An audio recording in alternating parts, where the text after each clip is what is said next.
Sertões do Macacu, região da província fluminense que faz limite com Minas Gerais, ocupada no passado pelas tribos nômades Coroado e Puri.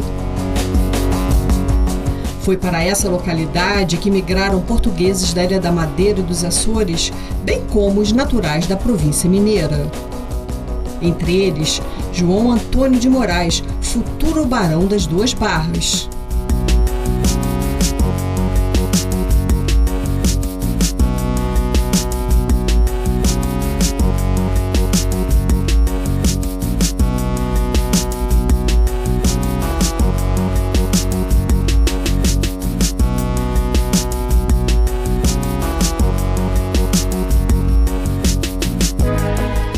Entrevistar os descendentes da 6ª geração dos Moraes na fazenda de Nossa Senhora dos Prazeres do Ribeirão Dourado, no município de Cordeiro. Nós estamos aqui na sala principal, né, da fazenda dos Prazeres do Ribeirão Dourado, né? Foi aqui que o Elias Antônio de Moraes recebeu, né, do pai a fazenda para morar quando se casou, né? Então eu queria que você explicasse um pouquinho sobre esse ambiente aqui. Vocês fizeram uma reconstituição de como era exatamente no passado, né? Exatamente. Essa sala procuramos manter como era no século XIX, com isso aqui que chama-se parlatório, essas cadeiras nesse formato, as cadeiras de balanço para descanso, os etagères, como era naquela época. Etagère eram as portas retratas. São esses móveis, console, né, também, que tem esse outro nome. E aqui o meu bisavô recebia as pessoas que não eram da família, que vinham de fora, os mascates, os tropeiros, ficavam aqui porque não tinha que entrar para o lado que está a família, entendeu? E eles, quando precisavam dormir, dormiam nas alcovas. São esses quartos sem janela, que é para receber essas pessoas. Lá, daqui a pouco vocês vão ver, tem alcovas também, mas aí já era para as mucamas das sinhazinhas, que já para dormir perto. Essas daqui da frente eram específicas para receber os visitantes desconhecidos, que só vinham para negócio. A gente está falando aqui então de uma sala para recepção, de negócios mesmo, né? Para fazer transações. Sala de negócios. Que era uma fazenda muito grande, né? De café.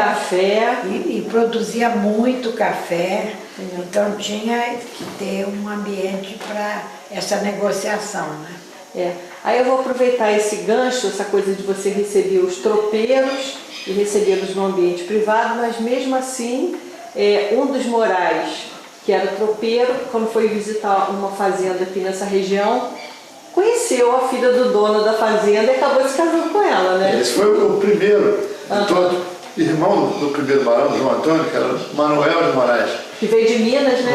Antônio Manuel de Moraes, veio de Minas com o João Antônio, com o primeiro barão. E ele, vindo fazer as entregas como mascate, né, tropeiro, de burro, ele foi à fazenda do Rio Grande, que é o berço da família Moraes, fazenda de Santa Maria do Rio Grande, aqui em Trajano. E ele, lá chegando, conheceu uma menina na época, né, e se apaixonou por ela e casou, que é a baronesa, a Basília. E ficou casado com ela há alguns anos, teve acho que 4 filhos, se não me engano.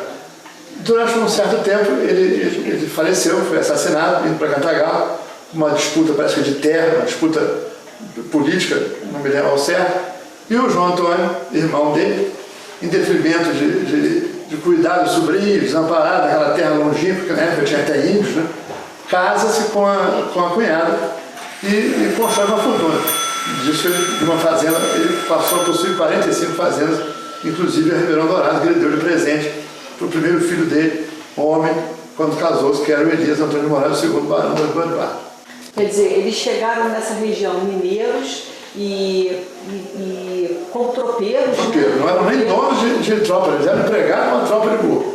Eles eram fazendo tropagem, parando de lugar em lugar. Era empregado, a tropa não era deles? Não, empregados, eles perderam tudo.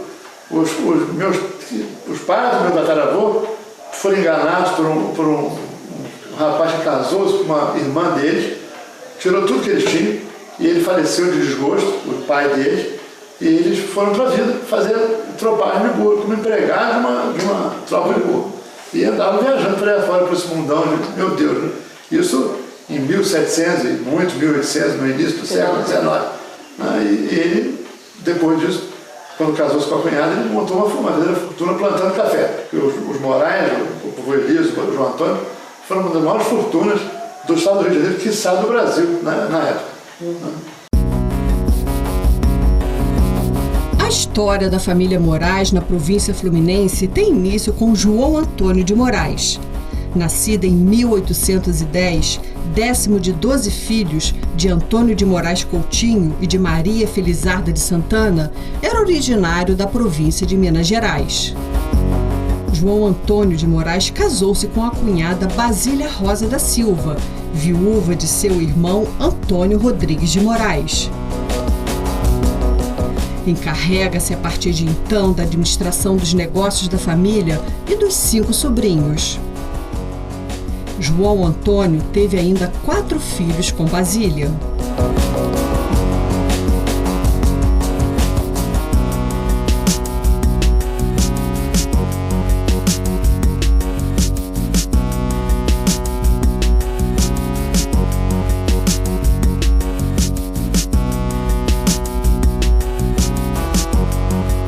Nessa ocasião, o patrimônio da família consistia na fazenda Santa Maria do Rio Grande, onde residiam a fazenda Macabu e ainda a propriedade de 50 escravos. Porém, João Antônio de Moraes herdara também uma dívida de seu irmão com Antônio Clemente Pinto, o primeiro barão de Nova Friburgo. Além de saldar a dívida com o barão, foi adquirindo muitas outras propriedades. Tornou-se um dos mais ricos fazendeiros capitalistas na província fluminense, que lhe rendeu, em 1867, o título de primeiro barão das Duas Barras. Desde 1835, quando assumiu a direção dos negócios da família, até 1872, quando fez em vida a partilha dos bens entre os filhos e enteados, João Antônio acumulou um imenso patrimônio em terras, escravos, pés de café, dívidas ativas e dinheiro em espécie. O número extraordinário de fazendas que acumulou é igualmente resultado de hipotecas de sua atividade usurária, emprestando dinheiro a juros aos fazendeiros da região. Além das fazendas Santa Maria do Rio Grande e Macabu, ao longo dos anos adquiriu outras 20, sendo elas Barra, Bonança, Boa Esperança, Canteiro, Coqueiro, Córrego Alto, Engenho da Serra, Engenho Velho, Freijão, Glória, Grama, Monte Café, Neves, Olaria, Paraíso, Ribeirão Dourado, Rio São João, em Minas Gerais, Santa Alda, São Lourenço e Sobrado.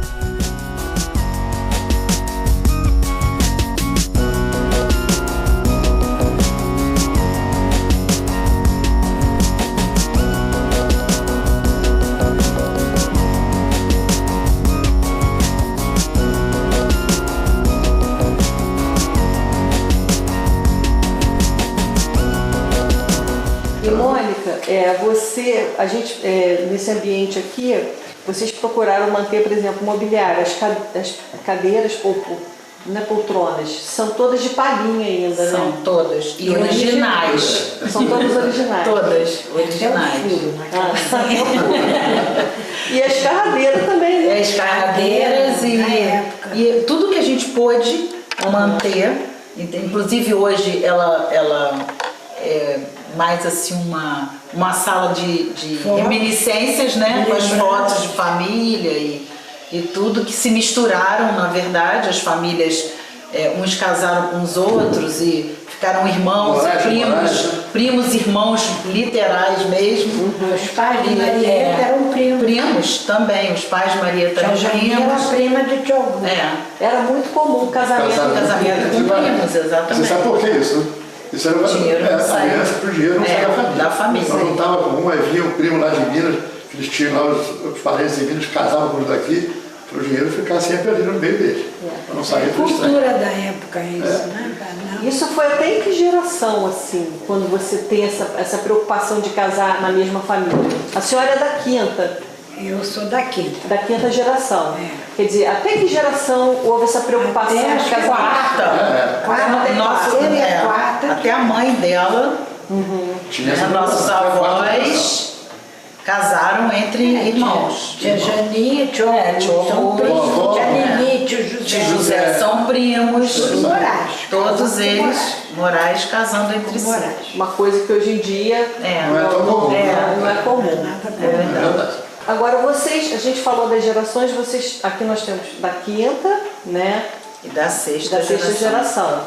Como é que é essa questão da manutenção da memória? Como é que é você... Porque são raras as famílias hoje em dia que têm esse privilégio de morar numa casa, estar nesse ambiente aqui, ver os seus antepassados, conhecer a sua história. O passado está sempre voltando, né, no dia a dia de vocês, no cotidiano. Como é que é essa experiência, né? Estou falando assim, para as pessoas que normalmente não vivem isso, né? É uma coisa que a gente nunca quer perder. Isso é um fato, entendeu? Aqui eu acho que o Ribeirão hoje é o berço da história da nossa família. Dos Moraes, não só dos Moraes antigos, mas dos Moraes atuais, entendeu? E eu acho que essa fazenda agrega a família. Isso.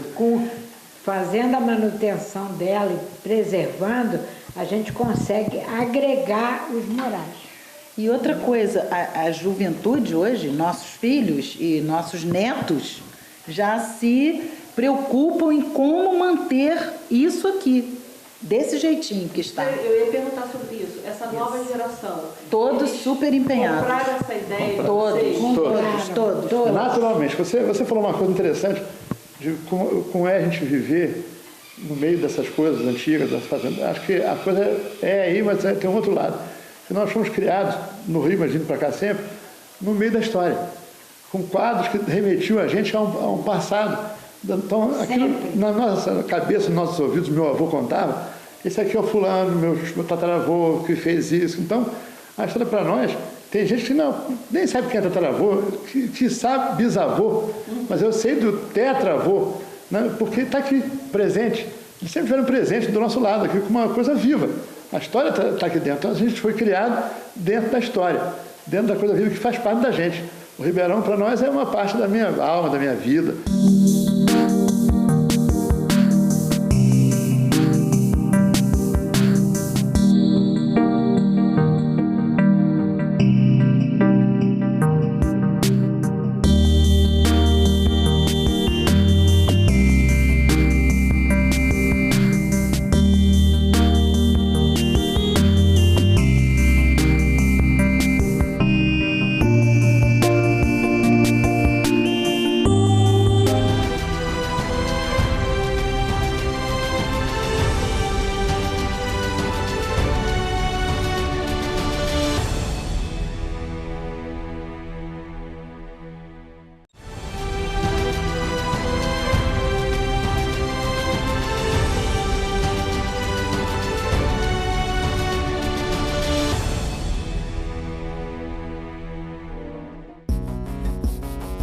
A fazenda Nossa Senhora dos Prazeres do Ribeirão Dourado tinha aproximadamente 500 alqueires mineiros.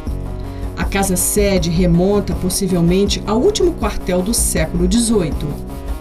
Pertencia à família Coelho de Magalhães e sua primeira proprietária foi Dona Ana do Quilombo.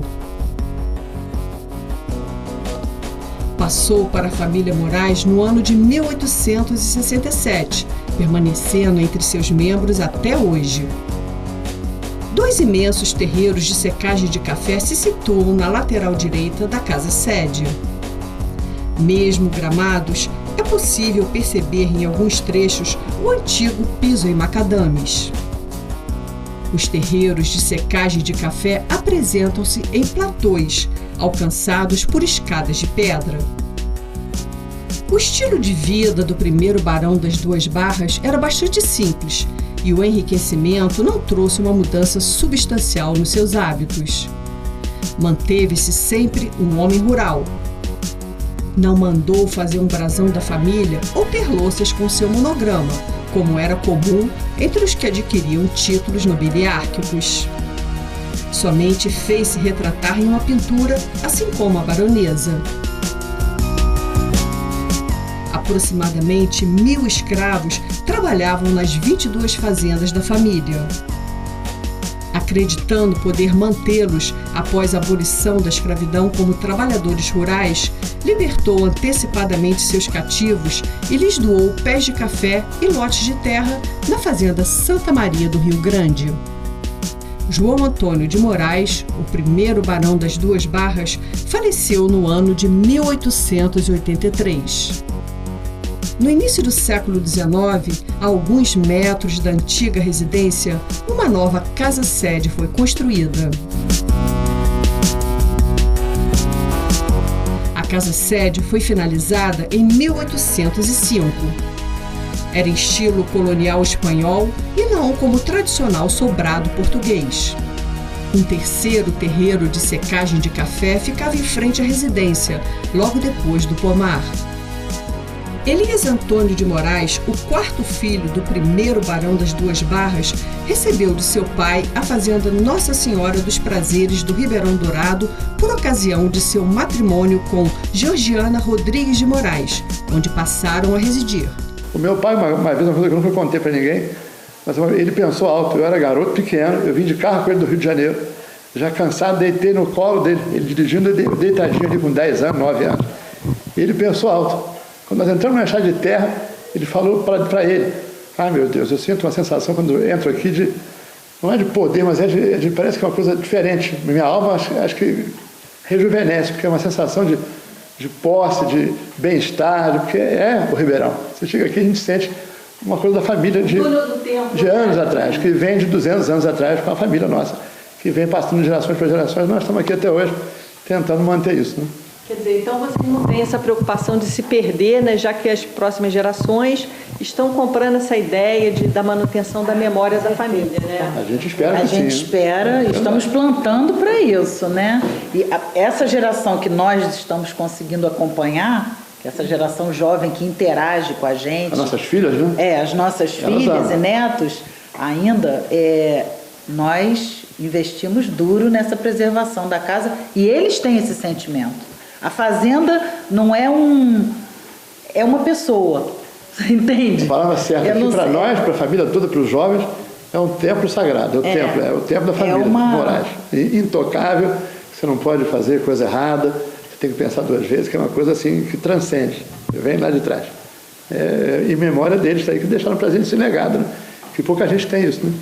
É por isso que eu fiz essa pergunta, porque são poucas as famílias que convivem sempre com a memória familiar. E vocês estão sempre convivendo. Lógico. Aqui há 7 gerações. A gente tem essa sorte de poder conviver, né? Porque tem gente, a família da minha mãe, que é do Sul, que é de imigrantes italianos, eu quero saber de vez em quando algumas coisas, eu não sei, porque não tem a memória visual, as fotos, as coisas todas, que aqui a gente foi criado dentro disso, respirando isso aqui, vendo as coisas todas.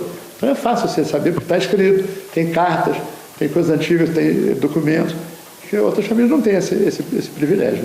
E hoje em dia, se a gente entrar na sala, numa residência de uma pessoa, raramente a gente vai encontrar fotos dos seus avós. Mas nós, por exemplo, temos móveis do Palacete de Friburgo no apartamento hoje da minha tia, que mora nesse apartamento, e a filha dele, que reside lá. No Rio de Janeiro. Móveis do Palacete lá.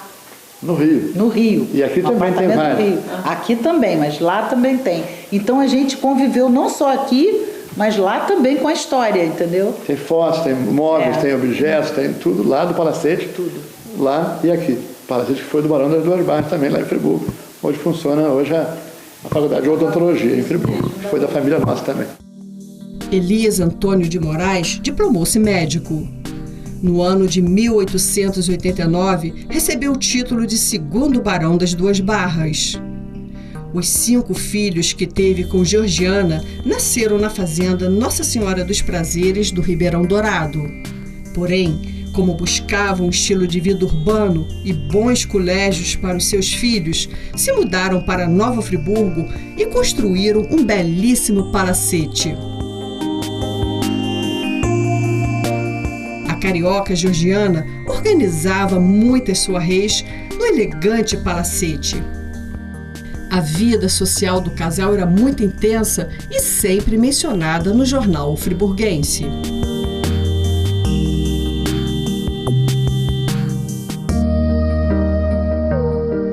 Esse prédio, após ter pertencido durante anos à Prefeitura Municipal de Nova Friburgo, foi transferido para a Universidade Federal Fluminense. Por exemplo, essa questão da memória familiar, vocês convivem com pessoas também, vocês moram, são dessa região aqui, vocês poderiam dar um exemplo de outra família que fazem essa preservação do patrimônio da memória da família? Aqui nessa região? Não tem, não. Vocês teriam como citar algum exemplo? Eu conheço aqui muitas das pessoas que tentam da família Moraes. O pessoal do Joãozinho lá em Trajano, João de Moraes Souza, a família dele não, toda. Pois é, mas são os Moraes. São Moraes. Mas eu digo assim, de outra família. Vocês falam assim, não, vocês podem, a gente pode afirmar... Com esse tempo de história que vem de gerações, é muito difícil. Temos os nossos vizinhos aqui do Benfica, mas eles adoram, curtem, estão querendo também fazer a fazenda revigorar, mas eles compraram tem 40 anos atrás. Não são os proprietários, não são originais. Não são. São originais mesmo. Eu acho que são muito poucos. Eu tenho 7 gerações como eu acho que mais os Moraes mesmo. Eu acho que pelo que a gente está conversando aqui, são só vocês, né? Aqui tem muitas fazendas grandes, tudo da Fazenda Moraes, que é a Olaria, que é o Rio Grande, que é o São Lourenço, que é o Ipiranga, que é o Sobrado, que é o São Geraldo. Você vai citar as 45. O Engenho de Serra, várias fazendas, tudo. Todas. Muitas delas. A das Neves, e aí vai. Família Moraes, Santo Inácio, várias fazendas por aí da família Moraes que permanecem até hoje com a família Moraes. E a gente é interessante, que a gente fala muito do Barão de Nova Friburgo, da família Clemente Pinto, mas me parece que a família Moraes tinha um patrimônio assim, muito maior do que... Diz a sua colega Marieta, nossa prima, que é historiadora, que a família Moraes foi, que eu te disse aqui em off, se não a mais abastada do Estado Unido do Brasil, na época do Segundo Império. Nova Friburgo tinha estrada de ferro, tinha outros negócios, comissários de café, né? Mas pelo que eu já estudei, eu gosto muito de história, eu acho que o Barão de Nova Friburgo, não estou desmerecendo, uma pessoa de uma pujança imensa, mas ele era um cara mais urbano e gostava ficou mais urbanizado. O Barão das Duas Barras, o João Antônio Filho, era um filho um pouco menos, eram mais rurais, ele gostava de produzir. Tanto é que eles eram sócios e o Barão de Nova Friburgo ficava no Rio, comandando o negócio, e ele aqui plantando, produzindo. O negócio dele era desbravar, plantar e produzir. E o outro já era mais, gostava da corte, mas ele não, ele era um cara mais do chão, da terra, de produzir. Né? Por isso que de repente o outro ficou mais famoso, porque fez em Friburgo lá, onde é hoje o country, trouxe um renomado um francês para fazer com a Glaziour, né? Então, criou uma certa fama, mas o João Antônio e o Elias Antônio, que eram sócios... A estrada de ferro também deu muita projeção aí, né? É verdade. Construída a estrada de ferro. Mas o João Antônio e o filho Elias foram os primeiros que aboliram a escravidão no Brasil, isso é uma coisa importante. Aqui na fazenda, acho que 10 anos antes da abolição, os escravos foram todos libertos. Foi o primeiro cara da região que trouxe o primeiro casal de colonos europeus, que é a família Montechiari, que veio aqui para o Ribeirão, os primeiros Montechiari, e outras famílias também italianas que vieram morar aqui, Boareto, Marini, Badini, vieram morar aqui no início. Quem trouxe foi meu tataravô, antes da abolição, já prevendo o caos que seria, ele já antevendo a coisa, já trouxe, já aboliu a escravidão e dando para os escravos meia. Alguns escravos, nós temos até hoje aqui descendentes dos escravos da fazenda, que ficaram morando aqui, porque eram bem tratados, eram bem... como fosse da família, então não foram embora, ficaram aqui morando. Parece que ele fez isso com a fazenda do Rio Grande, né? Fez também com o Rio Grande, fez aqui, todas as fazendas dele. Os libertos, né? Isso aí, todas as fazendas. E a família Badini que ele trouxe, hoje é a família que mora aqui do lado da gente. Que é a dona da fazenda do Benfica. Mas aí comprou depois de muitos anos, né? Que também era da nossa família. A grande parte era do Ribeirão. Uma das minhas tias casou com o dono da fazenda e também era dona lá. E esse oratório bonito aí que a gente tem, é uma coisa, né? Geralmente, ou você tinha uma capela na fazenda... Aqui nós chamamos isso de capela, né? Chamamos. Considerada a capela da Nossa Senhora dos Prazeres do Ribeirão Dourado. Que a Santa Protetora que está lá é Nossa Senhora dos Prazeres. Que é uma santa de Pernambuco, de Jaboatão. Nossa Senhora dos Prazeres. Tem a igreja lá. Não sei por que meu avô era devoto, meu bisavô era devoto e deu aqui o nome da... A padroeira é Nossa Senhora dos Prazeres, do Ribeirão Dourado. Capelas como essa eram muito comuns nas fazendas. A pintura retrata um monte iluminado por raios dourados que partem de uma pomba. Ao fundo, a imagem da padroeira da fazenda, Nossa Senhora dos Prazeres.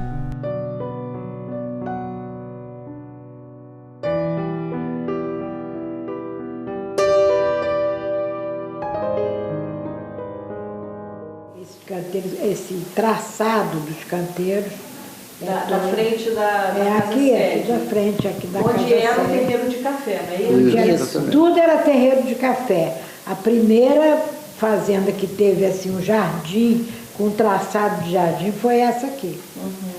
Aproveita, foi um projeto da escola do Brasil foi. Que foi feito aqui. Foi feito Isso aqui. na época que o café já não estava...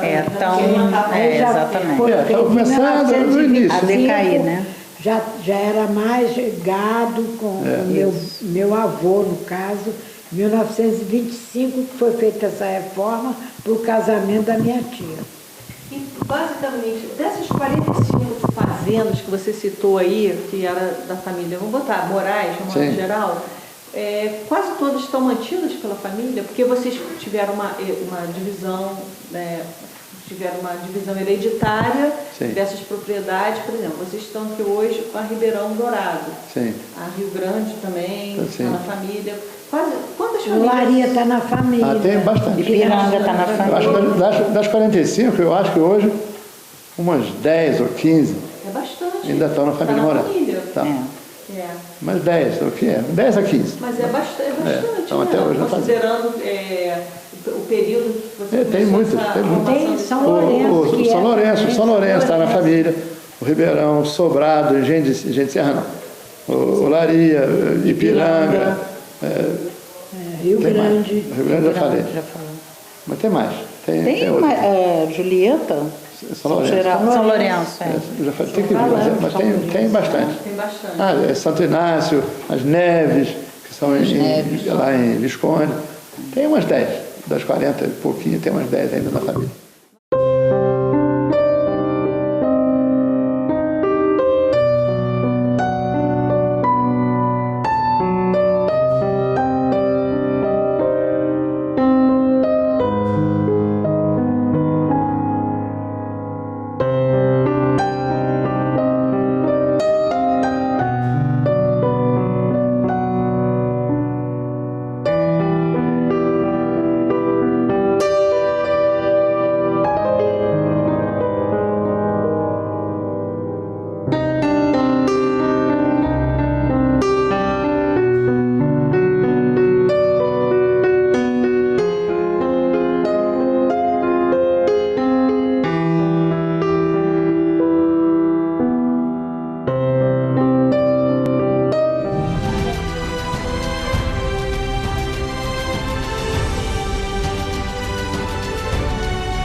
Depois de extraídos os velhos pés de café, no entorno da casa-sede podemos ver os morros cobertos por uma mata em regeneração.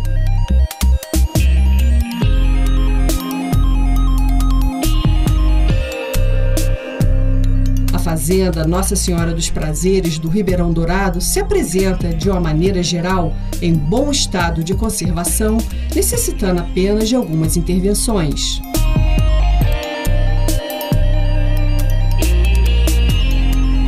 Um aposento foi destinado como centro de memória da família.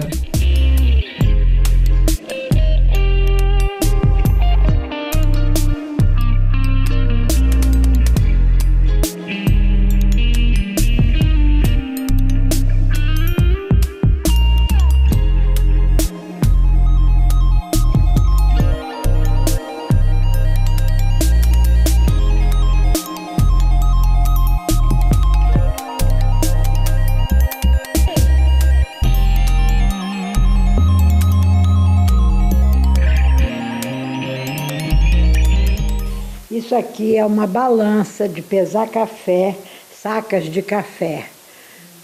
Que essa fazenda inicialmente ela era do plantio de café.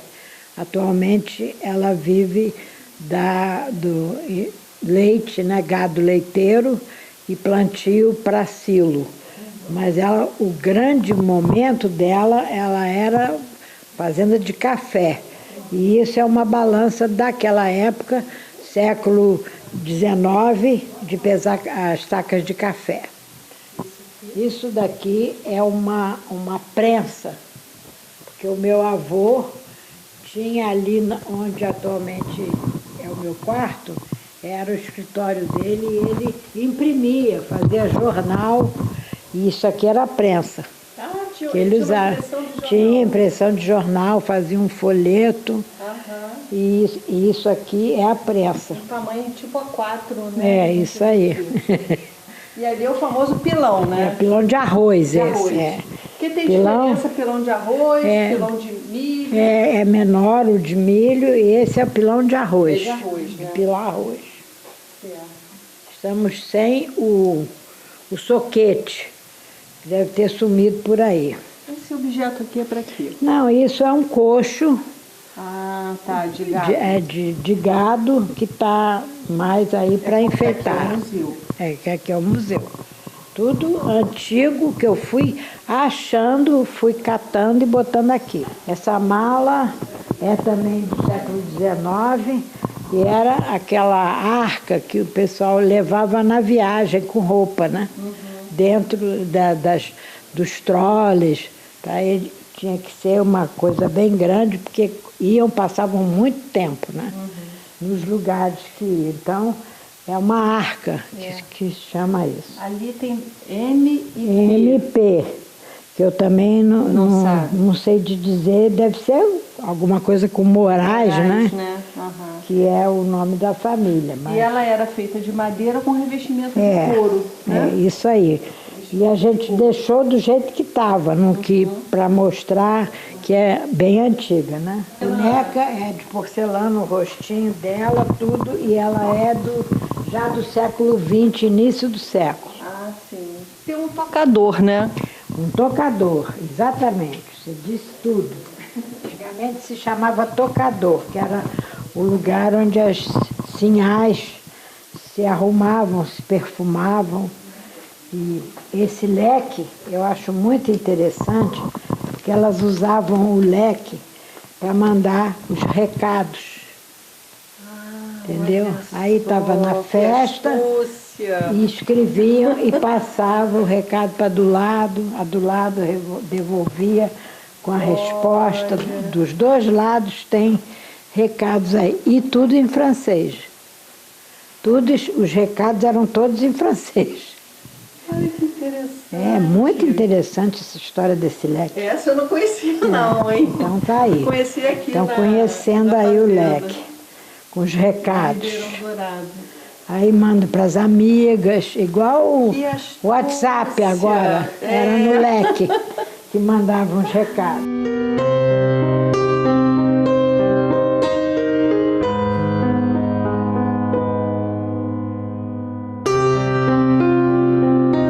No Centro de Memória, não há como não nos determos nessa preciosidade.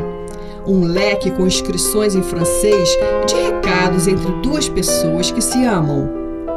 O francês era um idioma comumente falado entre a elite. Estávamos em uma época em que os namoros eram muitas vezes furtivos, já que os casamentos eram escolhidos pelos pais, atendendo à equivalência social do casal ou mesmo a arranjos políticos.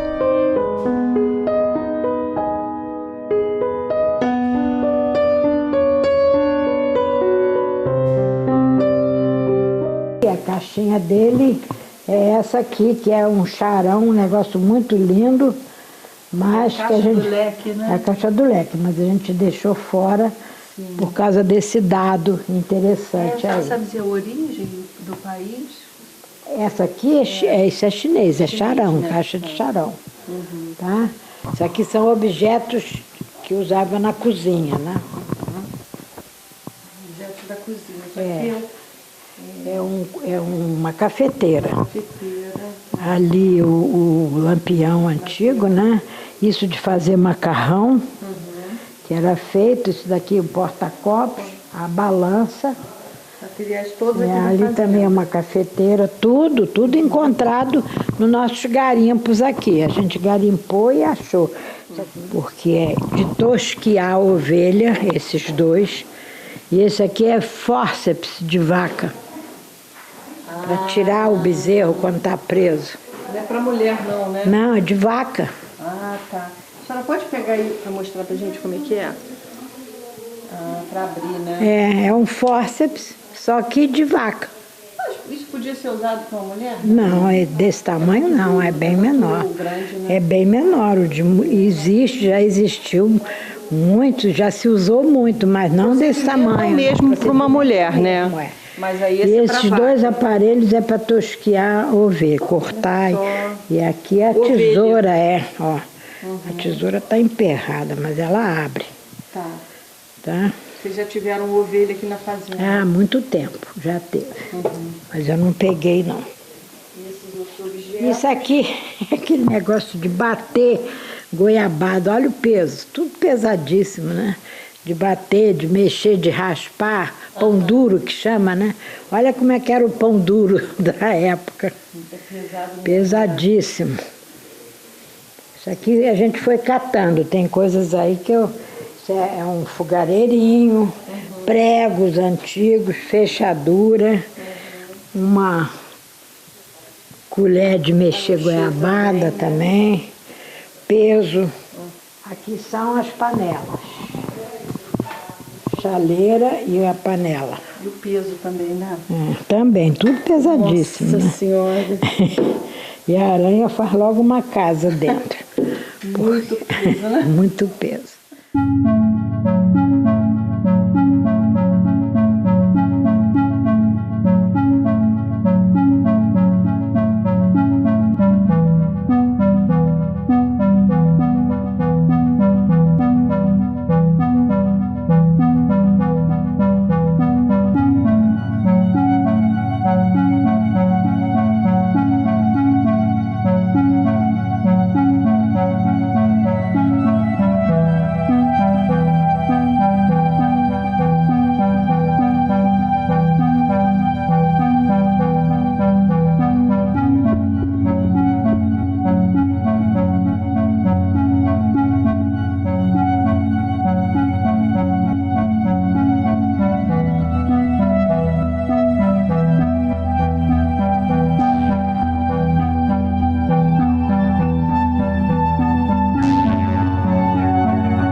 É a casa-sede antiga da fazenda, né? De quando ainda eram os terreiros de café.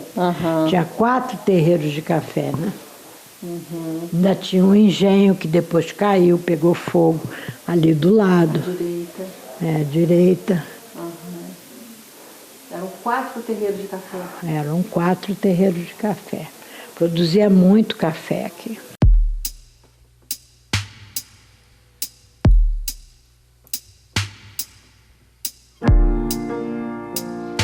Antevendo o fim da escravidão, já que o tráfico de escravos intercontinental foi proibido a partir de 1850, a família Moraes liberta os seus cativos bem antes da lei abolicionista. Paralelamente, contratou junto ao Centro de Imigração a vinda dos primeiros colonos europeus, como italianos, espanhóis e portugueses, para substituir paulatinamente a mão de obra escrava. Os colonos trabalhavam sob o sistema de meação, ou meia, para usar um termo da época. Nesse sistema, o proprietário fornece a terra, a moradia, os insumos e a safra era dividida em partes iguais entre os parceiros. A fazenda Nossa Senhora dos Prazeres do Ribeirão Dourado, de 500 alqueires, atualmente possui 50 alqueires mineiros. Carruagens e troles fazem parte do rico acervo da família. Futuramente serão ativados para que possam servir aos passeios dos que visitam a propriedade.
A família Moraes, além dos barões das Duas Barras, gerou outros nobres na família.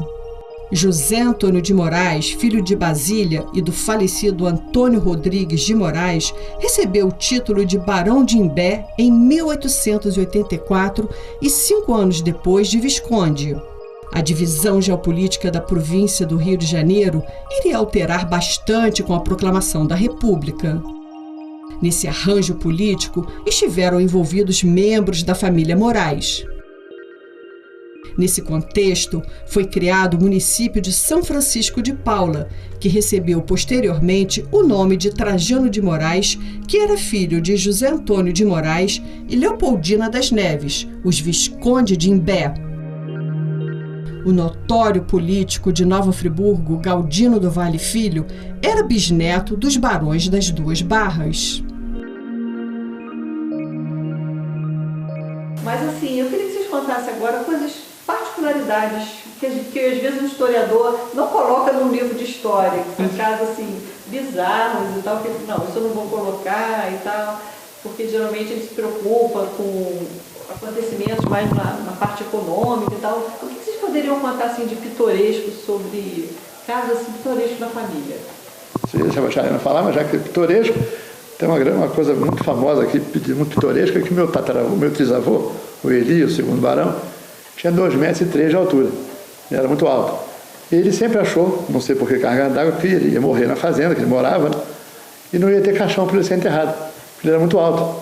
E ele mandou fazer um caixão para ele. Construiu um caixão todo arrumado e guardou aqui na fazenda. Só que ele não morreu aqui, ele morreu no Rio. E houve um caixão para ele no Rio, existia. E ele foi enterrado lá. Lá não, ele foi...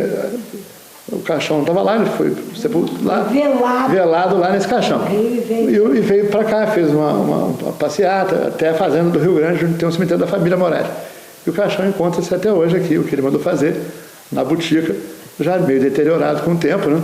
Mas existe até hoje, porque ele achou que não ia ter um caixão para ele. Isso é uma coisa pitoresca. Coisa bem pitoresca. Agora, você citou a Botica, esse prédio que chama de Botica, ele é um prédio que vocês colocam que é do final do século XVIII, né? Dizem que ele é mais antigo que essa sede. Pois é. Porque essa aqui é de 1805, né? É do final do século XVII, no caso. Não, 18. É 18. Tem um primo nosso, falando muito, mas o que é o Bento Luiz, que era um cara que é historiador e sabe muito, que ele diz que é uma grande probabilidade, não sei se é fato, que isso aqui era uma área proibida. Eram os campos de Macabu, que o reinado não deixava ninguém vir para cá, os sertões de Macabu, que até o nosso amigo Mão de Luva foi preso, explorando o ouro aqui e tal. Então ele diz que a botica pode ter sido feita lá nos primórdios pelos padres jesuítas para explorar ouro. Porque olha o nome da fazenda, Ribeirão Dourado. O meu primo já esteve aqui, que é geólogo, e já viu e constatou, porque ele constatou que tem vários montículos de bateamento de ouro nas margens do rio Ribeirão Dourado. Então, é uma hipótese a botica, que é anterior à fazenda, ter sido uma paragem dos padres jesuítas para explorar ouro, meio coniventes ou não com a coroa. Com a coroa portuguesa. Ela tem um aspecto mesmo daquelas construções dos jesuítas. Jesuítas, porque ela é muito antiga, né? Era de 1700 alguma coisa, e aqui não tinha nada. Pedra. É uma coisa antiquíssima, da época, mais ou menos, do Mão de Luva andando por aqui. Isso. Então, é uma coisa que faz um pouco de sentido. Tem sentido, Tem sentido. Dourado. Isso aqui, meu primo agora, há pouco tempo atrás, que é geólogo, ele esteve aqui e constatou, faz uma pesquisa, que aqui teve ouro, e tem todos os montículos de bateamento de ouro ainda ali bem visíveis. Você está falando isso, eu me lembrei que em Friburgo tem uma localidade lá, que era a Fazenda da Laje, Córrego Dourado. E era onde se explorava... Aqui é Ribeirão Dourado, né? Que é o Ribeirão Dourado. É esse nome, Córrego Dourado. Tem sentido. E depois uma outra coisa interessante, que eu não sei se eu te falei, que é o meu trisavô também, o Elias. Depois que se formou em medicina, ele foi passear na Europa, fazer tipo uma pós-graduação de medicina. E indo visitar o zoológico de Londres, ele se deparou com 2 espécimes de um boi que eu nunca tinha visto, um boi grande, diferente, com chifre grandão, com a corcova, que nada mais era que o zebu, guzerá. Ele se apaixonou pelo zebu e trouxe o primeiro casal de zebu guzerá, que está ali, as fotos estão aqui na fazenda, que é a Ida e o Maomé, o casal, aqui para o Ribeirão Dourado. Então o berço do zebu guzerá no Brasil foi o Ribeirão Dourado. E dizem que até do Nelore também foi criado aqui no início, depois foi para Cantagalo, com os Lengruber, com a família do João de Abreu. Vocês foi anterior ao Nelore Lengruber? Foi anterior. O Guzerá veio em 1870 para cá. O primeiro casal foi importado em 1870. Isso tem registro. Você vai ver a foto. Tem as fotos deles ali. Porque os Lengruber, a atribuição de Lengruber... Nelore. Aqui é o Guzerá. O Guzerá. Mas o Nelore também veio aqui, meu avô criou o Nelore, mas já foi um pouco depois, junto com o Lengruber. Mas o berço mesmo do Guzerá, aqui na fazenda.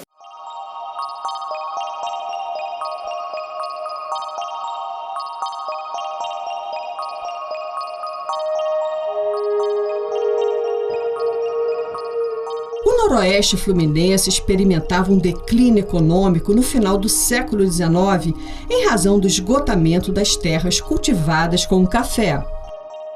A decrepitude dos cafezais ameaçava o patrimônio dos fazendeiros. Não se preocupavam com a adubagem do solo, que foi gradativamente perdendo a produtividade. O cultivo do café não prospera em terras cansadas e empobrecidas. Nos morros repletos de pés de café, os sinais de erosão eram visíveis. Os fazendeiros mais previdentes utilizaram o processo de rotatividade, deixando-os descansar entre um ciclo e outro, para que a própria natureza se encarregasse de recuperá-los. Para agravar ainda mais a situação, com o fim do tráfico intercontinental de escravos, a mão de obra cativa envelhecia e ficava cada vez mais cara.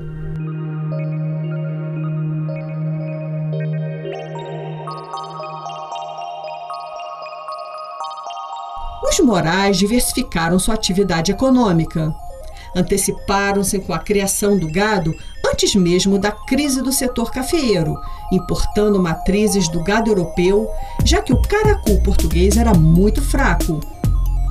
Introduziram em suas fazendas a raça indiana zebu, o holandês, o normando, o semental e o chuvitz. Dedicaram-se igualmente à criação de cavalos, adquirindo exemplares das raças andaluz, campolina, percheron e manga larga.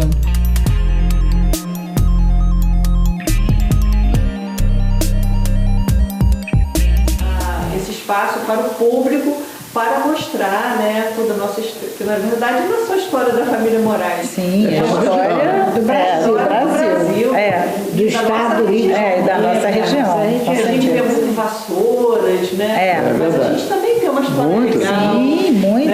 E aqui na região tem muitas propriedades, hoje muitas destruídas, mas muitas conservadas ainda para visitação e que vão ser abertas agora e que a gente espera que as pessoas conheçam essa história. Voltando ao assunto, mas ela sabe Pois é. que o intuito é o melhor possível de manter em pé tudo que eles criaram lá atrás. Então, a nossa ideia é essa, não deixar ir em ruínas, como minha avó escreveu num livro que tem uns anos atrás, uma fazenda de tão grandes tradições para a nossa família. Então, nosso intuito é só esse. Né?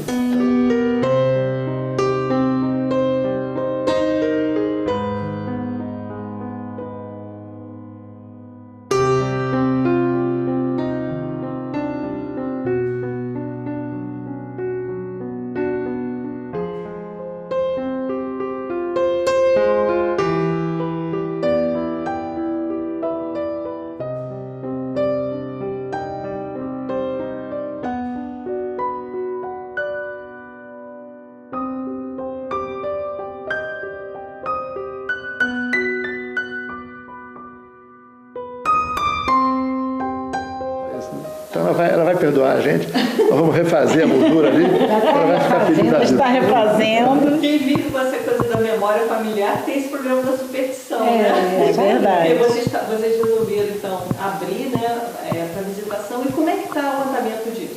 Pra gente entender. Então, o nosso projeto é junto ao Sebrae, né, como você já falou, e a Prefeitura de Macuco, que está nos apoiando muito nesse projeto também.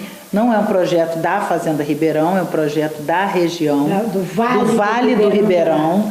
Então, isso vai entrar a parte de toda a produção, de goiabada, que vem lá dos Bittencourt, e aí depois o Benfica. E, enfim, o Ribeirão é por enquanto, o último assim, a ser visitado. Porque nós estamos querendo incluir também o Bom Sucesso, mas o Bom Sucesso ainda está assim, no processo, E a gente está com um apoio muito bom do Sebrae e eu acho que vai dar um resultado super bacana para o pessoal que... Então, para a gente aqui, né, para poder conhecer conhecer a região. Vamos começar devagarzinho, mostrando, abrindo, fim de semana e tal. A gente não tem hospedagem, nada disso, Que sabe um dia a gente abre para hospedagem. É visitação. Mas no início é visitação, história. Aí, no caso, por exemplo, o circuito vai envolver quantas fazendas? 5 ou 6. 5 fazendas? Se o Bom Sucesso entrar, 6. Mas dá para visitar 6 fazendas no dia? Dá, porque é um circuito assim, você passa pela fábrica de goiabada, depois tem a fazenda aqui que tem uma água que é linda, uma fonte de água natural fluorificada. É a fazenda histórica? Ou é só não, a sede não tem sede, é só a estação da água. Depois é o Benfica. É histórica? Não tanto, mas o Benfica tem uma história interessante. Que ela foi uma fazenda construída pelos ingleses quando vieram para cá para construir a Leopoldina, a Estrada de Ferro Leopoldina Railway. Então os ingleses, quando vieram para cá, tinham que ter um apoio, uma paragem. Né? Então eles construíram o Benfica para poder fazer a Estrada de Ferro na região. Aí ela foi construída em 1900, quer dizer, aqui em 1805, era muito depois, mas foi no início, naquela parte... Há 100 anos. Uns 100 anos, 100 e poucos anos. Que foi feito, mas está lá, em pé, foi de um tio nosso.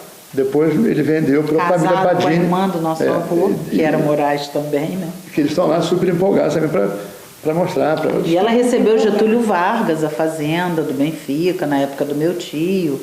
Ele adorava essas coisas. Recebia pessoas ilustres. Pessoas ilustres. Quando foi inaugurada a exposição de Cordeiro, em 1942, foi reinaugurada, porque a primeira exposição foi criada em 1921 pelo Elias Antônio de Moraes. Tem até taça que ele criou em 1921, ela ficou aberta até 1929, 30, depois entrou em decadência e em 42 ou 3, o meu tio, Moacir Lapor Leitão, conseguiu reabrir a exposição com o apoio do Farrula, que era ministro, e do Getúlio, que era muito amigo dele. E nesse dia o Getúlio ficou hospedado no Benfica aqui. Ficou na fazenda do Benfica. Hospedado lá. Então, uma fazenda. E qual outra? Seria Bom Sucesso, né? Tem o Val de Palmas. Tem o Val de Palmas é a lá na primeira. estrada, é a Val de primeira. Palmas, Boa Vista, que não tem mais a sede, caiu. Não, tem a Só tem primeira, a- tem o seu Nilson, lá do que é Bittencourt. Primeiro é né? Val de Palmas. Primeiro é o Val de Palmas, depois Depois é é a o seu fazenda do seu Nilson, a Nilson, que eu Goiabada. não me lembro o nome, é a Goiabada. Depois é a Água, A água é a Boa Vista. é a Boa Vista, depois é o Benfica, depois o Ribeirão e por se último, a Boa- se o Bom Bom Sucesso Sucesso entrar, aceitar, será a última. Vocês têm certeza que vai dar para vocês fazer esse programa? não dá porque nós já Sebrae- fizemos o circuito. o Sebrae Já fizemos, já foi testado. Porque só a fazenda de vocês, eu tô falando assim, eu se eu fosse visitar, eu queria ficar horas aqui. Mas aí não tem Mas isso como, aí não né? sei, vamos Aí é repensar um outro para o tipo futuro, de... se a gente consegue fazer uma mescla, desmembrar, fazer paralelo a isso, uma outra, vamos ver, o futuro a Deus pertence. Eu acho que aí vai ficar a critério do público, né? Quem quiser voltar para ver, porque Aí esse volta circuito... só pra cá. Esse O Sebrae circuito- também abre, né? também. Ele não é detentor de nada. lógico. Ele é um Não, orientador, depois na vocês- verdade. Ele é orientador. Ele orienta, E e até muito porque bem. as outras fazendas, tirando o Bom Sucesso e o Benfica um pouco, não são fazendas originais e que estejam na mesma condição que essa aqui está. As outras são fazendas pequenininhas. A fazenda Boa Vista é imensa, mas caiu, ele fez uma casa muito boa, mas uma casa moderna. E tem a água muito boa, mas não é nada de antigo. Né? É por isso que a de vocês ficam pro final, porque tipo, Exatamente. se botar de vocês e botar outras que não tem o mesma... A mesma apelo. Né? Exatamente. Exatamente. É tipo assim, é o grande finale. Né? Mas nós vamos pensar em fornecer um docezinho, uma coisa que um passeio. Vai fazer um E happy hour. é um circuito mesmo. Aí, se você quiser, você pode optar, vai ter cavalo para andar com trole, e enfim, cavalos mesmo selados para andar, entendeu? Aí o Benfica, no caso, oferece o almoço e a gente oferece um happy hour no final do dia, Aí entendeu? ela sugeriu que fizesse uma viola caipira. Uma viola caipira que a gente está pretendendo botar, uma sanfona, enfim, um atrativo para que seja um grande finale mesmo, entendeu? Do tal circuito. Que a gente né? Do consiga, circuito do Vale do isso aí. Ribeirão, que aqui chama-se Vale do Ribeirão Dourado, que é o rio que passa aqui. Tem tudo a ver com a história do ouro que eu te falei lá. E paralelamente o prefeito já tem de Macuco, que é uma pessoa que está bem engajado assim com tudo isso, ele pretende fazer nessas fazendas que não tem mais sede, turismo ecológico. Entendeu? Fazer, por exemplo, em Engenho de Serra tem um rio maravilhoso, uma com certeza. praia, uma coisa, entendeu? Então, circuitos para bairro. Que é o rio que vem de você lá. É o Rio Bengala, que vem, vira o Rio Grande, que passa aqui atrás da gente. Aqui passa o quê? Os Dois Rios? O Rio Dois Rios? Não, o Rio Grande. Aqui passa o Rio Aqui o Grande. Rio Grande, E o Atrás da gente Ribeirão aqui. Dourado é afluente do Rio. O Ribeirão Dourado aqui, na nossa margem, no caso minha aqui direita, né? Tá. E na margem esquerda, o Rio Grande atrás do morro aqui. Rio Grande. Tá. E a fazenda de vocês é uma fazenda, vocês estão entrando nesse circuito turístico, mas vocês ainda têm uma atividade produtiva aqui, né? Gado leiteiro. Né? E alguma plantação, né? Alguma plantação. Plantação mais para silo, né? Mais para silagem do gado, né? Milho e tal, e gado de leite. Né? E às vezes abóbora, uma plantação assim meio sazonal, pouca coisa, mas mais milho e feijão às vezes, e gado de leite. Basicamente sempre foi gado de leite. O café que acabou totalmente, porque a terra inclusive cansou, né? Na crise do café em 30, na época do Getúlio, né? Café aqui na região do estado do Rio todo. Eu sempre digo isso, que até hoje, não só aqui, como toda a região nossa, está procurando o norte que não achou até hoje. Quando o café acabou aqui, ninguém conseguiu achar um caminho, porque a região estagnou, né? Parou no tempo e até hoje está meio procurando. Achava que era fábrica de cimento, calcário, mas achava que estava aí e o negócio não desenvolveu como deveria ter sido. E a gente, quando passa assim pela estrada, a gente vê que realmente, eu percorro muito essa região, mal a gente vê plantação. É verdade. Né? Muito raro você ver uma lavoura, você vê gado, mas também você passa por grandes extensões assim da estrada sem também ver gado. Sem nada. Então foi o que você falou, vocês estão procurando um destino para essa região, né? E é uma região que tem uma história riquíssima. Claro. É uma região que centralizou durante o período do Império toda a atividade econômica do país. Tocou o Brasil inteiro com café aqui. Era o café de Campos até quase 80%. De Campos a Vassouras, a Volta Redonda, Valença, essa região nossa. Que aqui é considerado também como o Vale do Paraíba. Sim.